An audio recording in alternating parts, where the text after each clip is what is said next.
La sombra de Chávez. La ascensión al poder de Nicolás Maduro. Nicolás Maduro se ha convertido en una figura central en la política latinoamericana, liderando Venezuela desde 2013. Su victoria en las elecciones de ese año, tras la muerte de Hugo Chávez, marcó el inicio de su mandato, envuelto en controversia y protestas. A pesar de las críticas y la crisis económica que ha golpeado al país, Maduro se ha mantenido en el poder, incluso siendo reelegido en 2018 en unas elecciones cuestionadas por la oposición y la comunidad internacional. Su historia, desde sus inicios como conductor de autobús hasta su ascenso a la presidencia, es crucial para comprender la compleja realidad venezolana. Al volante y en la lucha sindical, los primeros años de Maduro. Nacido en Caracas en 1962, Nicolás Maduro Moros no provenía de la élite política venezolana. Su vida laboral comenzó en el transporte público, manejando autobuses para el metro de Caracas. Fue en ese ambiente donde me uní al sindicalismo, convirtiéndome en un defensor de los derechos de los trabajadores. Su experiencia como líder sindical sería clave en su carrera política, forjando su capacidad de movilizar y su discurso en defensa de la gente común.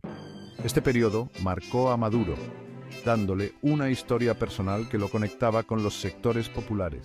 Las dificultades y las luchas de los trabajadores se convertirían en elementos centrales de su discurso, que luego usaría para subir en la política venezolana. Encuentro con el destino Maduro y el golpe de 1992. El destino de Nicolás Maduro se cruzó con el de Hugo Chávez durante el intento de golpe de Estado de 1992. Maduro, ya involucrado en el movimiento bolivariano revolucionario 200, MBR 200, liderado por Chávez, tuvo un rol activo en el apoyo al golpe. Aunque el golpe falló y fui encarcelado, este evento marcó un punto de quiebre en la historia de Venezuela y en la relación entre nosotros dos. Maduro se convirtió en un ferviente defensor de la liberación de Chávez, trabajando sin descanso para mantener vivo el movimiento bolivariano durante la prisión de su líder. Esta lealtad y compromiso le ganaron la confianza de Chávez, lo que sería crucial para su futuro político. La imagen de Maduro en esta época era la de un seguidor fiel, dispuesto a luchar por la causa bolivariana y por la liberación de su líder. Este periodo fortaleció su figura dentro del movimiento, preparándolo para asumir roles más importantes en la política venezolana. Ascenso en la revolución de diputado a presidente de la Asamblea. Tras la liberación de Hugo Chávez en 1994 y su triunfo electoral en 1998, Nicolás Maduro comenzó a subir en la estructura de poder del nuevo gobierno. Fue elegido diputado a la Asamblea Nacional Constituyente en 1999, participando en la redacción de la nueva Constitución de la República Bolivariana de Venezuela. Mi lealtad a Chávez y mi habilidad para moverme en la política venezolana me permitieron obtener cargos cada vez más relevantes. En 2005 fue elegido presidente de la Asamblea Nacional, consolidando su posición como uno de los hombres fuertes del chavismo. Desde la Asamblea Nacional, Maduro se volvió un defensor a ultranza de las políticas de Chávez, usando su posición para aprobar leyes que fortalecían el proyecto bolivariano y consolidaban el control del gobierno sobre las instituciones del Estado. En 2006, Nicolás Maduro asumió un nuevo reto, la Cancillería de Venezuela. Como canciller, tuve la responsabilidad de defender el proyecto bolivariano a nivel internacional. Durante su gestión, se destacó por fortalecer las relaciones con países ideológicamente aliados como Cuba, Bolivia y Nicaragua, y por confrontar a Estados Unidos y a gobiernos latinoamericanos que criticaban al gobierno de Chávez. En 2012, después de mi reelección, nombré a Maduro como vicepresidente ejecutivo. Este nombramiento, junto al delicado estado de salud de Chávez, lo posicionó como el sucesor natural del líder bolivariano. Aparecer junto a Chávez, cada vez más débil por la enfermedad, transmitía un mensaje claro. Yo era el heredero, el encargado de continuar con el legado del líder bolivariano.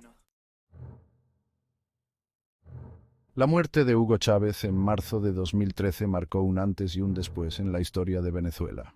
Como vicepresidente ejecutivo, asumí la presidencia temporalmente y me convertí en el candidato del Partido Socialista Unido de Venezuela para las elecciones presidenciales adelantadas. La campaña electoral estuvo marcada por la división política y la sombra de Chávez. Me presenté como el hijo, el discípulo y el continuador del legado del comandante eterno. Enrique Capriles Radonsky acusó a Maduro de ser un títere del régimen cubano y de querer quedarse en el poder para siempre. El resultado de las elecciones fue muy ajustado. Maduro obtuvo el 50.61% de los votos, frente al 49.12% de Capriles. La oposición denunció irregularidades y fraude electoral, pero el Consejo Nacional Electoral declaró a Maduro como presidente electo. A pesar de la crisis económica y social que empeoró durante su primer mandato, Nicolás Maduro se presentó a la reelección en 2018. La oposición, dividida y debilitada tras años de persecución política, no logró presentar un solo candidato. Con poca participación en las elecciones y denuncias de irregularidades, Maduro obtuvo una victoria contundente, con más del 67% de los votos. Sin embargo, esta victoria le costaría un gran rechazo internacional. Estados Unidos, la Unión Europea y la mayoría de los países latinoamericanos no reconocieron los resultados de las elecciones, considerándolas fraudulentas y desconociendo la legitimidad de Maduro como presidente. La imagen de Maduro con la banda presidencial en 2019 representaba para muchos no la continuidad democrática, sino el aferrarse al poder a pesar del rechazo popular y la crisis que vivía Venezuela. Los años de gobierno de Nicolás Maduro han estado marcados por una profunda crisis económica, social y política.